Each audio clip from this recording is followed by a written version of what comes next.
여러분, 안녕하세요. 재미코리안 한국어 교실입니다. 今回ご紹介する一言韓国語は、お会計は別々でお願いします。です。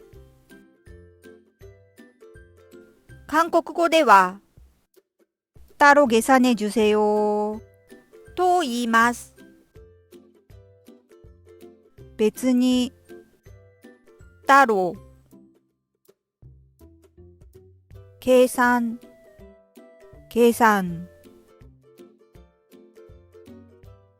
してください。해주세요。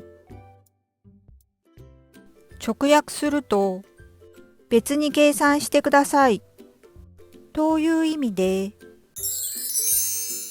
お会計は別々でお願いしますとなります。では皆さん、3回続けて言ってみましょう。따로 계산해 주세요.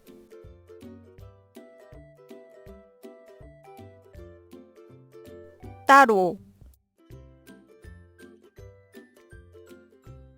계산해 주세요.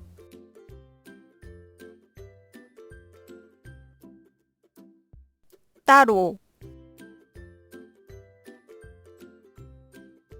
계산해 주세요. 따로 계산해 주세요.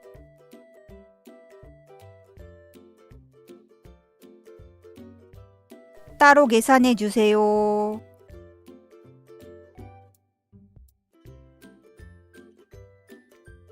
따로 계산해 주세요.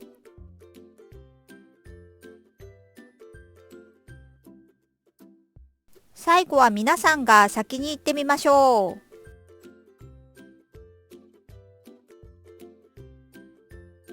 따로 계산해 주세요.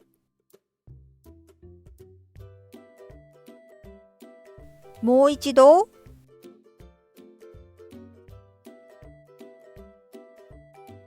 따로 계산해 주세요.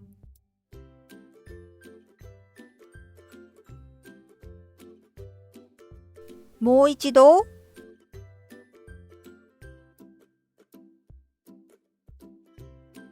따로 계산해 주세요.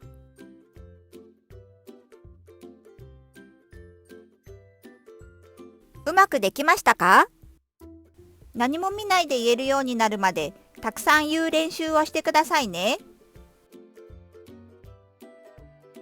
最後にいいねとチャンネル登録を잘 부탁드립니다.